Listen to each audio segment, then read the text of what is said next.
So hello and welcome everyone. Today we are going to look at a definite integral problem which was there in JEE Advanced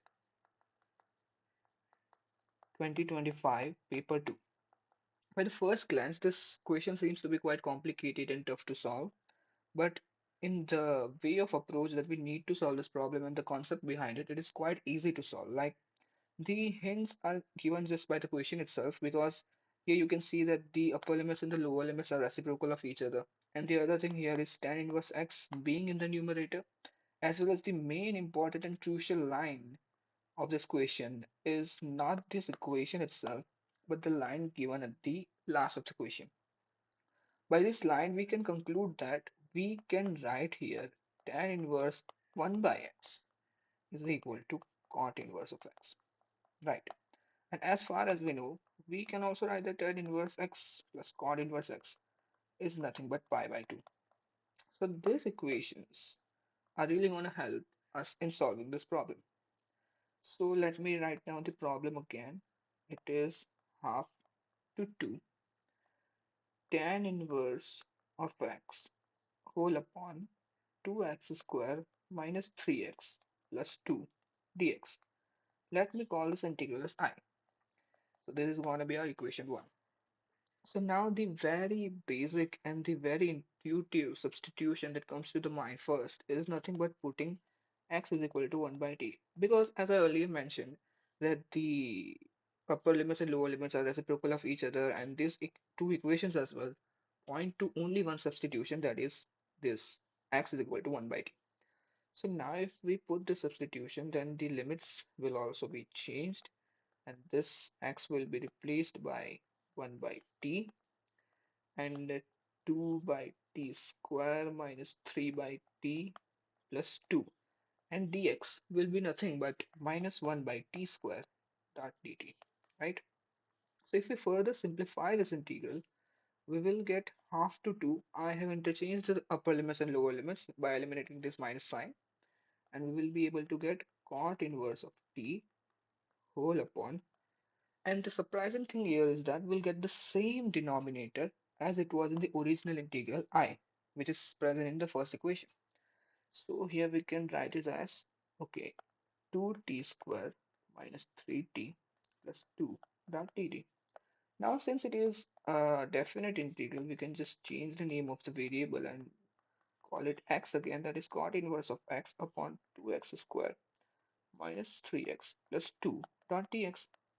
So this is also equal to I. So now this is our equation 2. And now most of the GE aspirants will have got an idea that what we are going to do after this step. We are just simply going to add the equation 1 and equation 2 because we have already discussed the importance of this formula, that is tan inverse x plus cot inverse x summing up to pi by 2.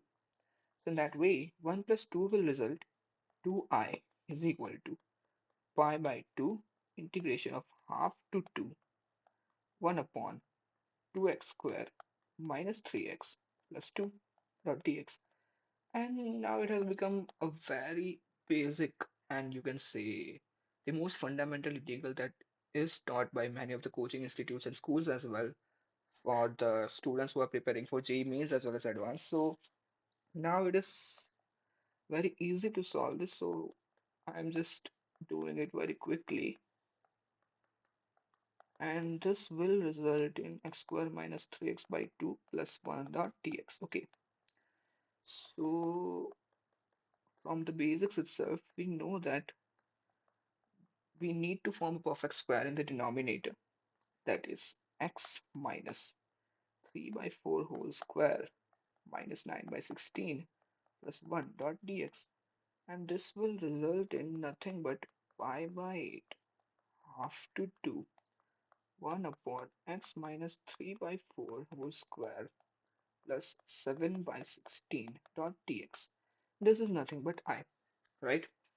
And everyone knows that the integral of the type integration upon 1 upon x square plus a square dot dx results in tan inverse of x by a 1 upon a, right?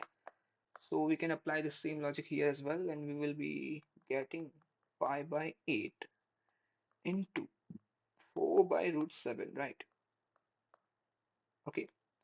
And here it will be tan inverse of x minus 3 by 4 upon root 7 by 4.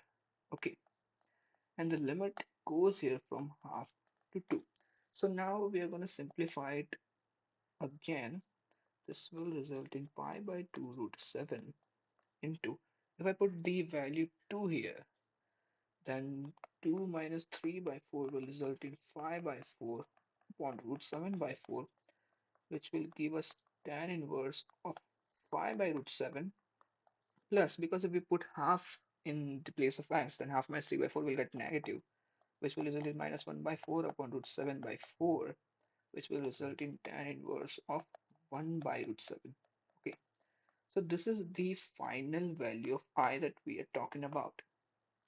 Now, simple as that, we'll be applying the formula of the summation of two tan inverses. That is, it is gonna be tan inverse of 1 upon 1 minus 5 root 7 into 1 by root 7 and the sum of the angles above. That is 1 by root 7 plus 5 by root 7. So finally, the I that we will get is nothing but pi by 2 root 7 tan inverse of 6 by root 7 divided by 1 minus 5 by 7, that is nothing but 2 by 7, 7 by 2, that will give us in total pi upon 2 root 7 tan inverse of 3 root 7. Let me check it once if it is 3 root 7 only, right? So here 6 root 7 upon 2 by 7, which will give you 3 root 7. Okay, so that is correct. So the final value of I that we get here is nothing but pi by 2 root 7 into tan inverse of 3 root 7. And what we have been asked originally is nothing but root 7 tan of 2 alpha root 7 by pi. Okay, let me write it. Root 7, wait a minute, root 7, and what was that? Tan of 2 alpha root 7 by pi. Tan of 2 alpha root 7 by pi. This is the answer, right? So here I is nothing but alpha here, and if we multiply 2 root 7 by pi into it, it will result in tan inverse of 3 root 7. So it will result in tan inverse of 3 root 7, which will finally result into root 7 into 3 root 7, and finally answer comes out to be 21.